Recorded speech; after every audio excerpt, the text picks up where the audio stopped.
कपिल सिब्बल आणि अभिजित दिपके यांच्यातील भेट आता संपली। अभिजित दिपके आणि कपिल सिब्बल यांच्यात अर्धा तास चर्चा झाली।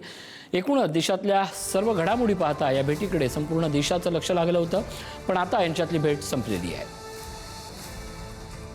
काँग्रेस जनता पार्टीचे संस्थापक अभिजित दिपके आता कपिल सिब्बल यांच्या भेटीला आलेले आहेत। आपण या त्यांच्या निवासस्थानाच्या घराची दृश्य पाहतो, ज्या ठिकाणी कपिल सिब्बल आणि अभिजित दिपके यांच्यामध्ये भेट जी आहे ती आता झालेली आहे।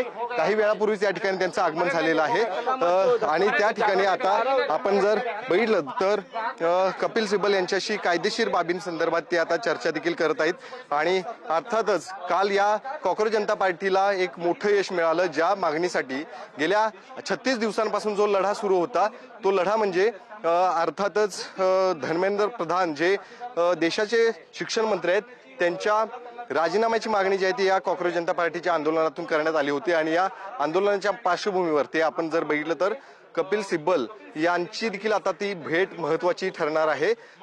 ज्या पद्धतीनं या काँग्रेस जनता पार्टीच्या अनेक बाबी ज्या आहेत त्या मागण्या ज्या आहेत त्या मान्य केलेल्या आहेत आणि त्या मागण्या मान्य केल्यानंतर अर्थातच या सगळ्या पार्श्वभूमीवरती कायदेशीर बाबी ज्या आहेत त्या संदर्भात चर्चा करण्यासाठी या दोघांची भेट जी आहे ती महत्वपूर्ण त्या ठिकाणी ठरणार आहे। आणि निश्चितच आज या दोघांमध्ये नेमकी काय भेट होते हे देखील पाहणं गरजेचं आहे। मात्र दुसरीकडे आपण जर बघितलं तर या सगळ्या पार्श्वभूमीवरती आपण कपिल सिब्बल आणि अभिजित दिपके यांची भेट जी आहे ती महत्वाचीच आहे। मात्र गेल्या काही दिवसांपासून ज्या मागण्या होत्या त्या मान्य झालेल्याच आहेत।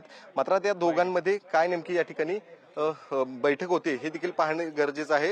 या दोघांमध्ये बैठकीनंतर कोणते मुद्दे जे आहेत ते समोर येणार हे देखील कळणं आता गरजेचं आहे, कारण ही भेट जी आहे ती या ठिकाणी महत्वाची मानली जाते। काल जे आंदोलन झालं त्या आंदोलनामध्ये यांना यश देखील मिळालेलं आहे। राजीनामा जो आहे तो प्रधानांचा त्या ठिकाणी मिळालेला देखील आहे। मात्र आता ही भेट देखील तितकीच महत्वाची आहे आणि त्या पार्श्वभूमीवरती आता नेमकं पुढे काय होणार आहे, काय नेमकी चर्चा त्या ठिकाणी झालेली आहे हे देखील पाहणं गरजेचं या पुढच्या काळात असणार आहे।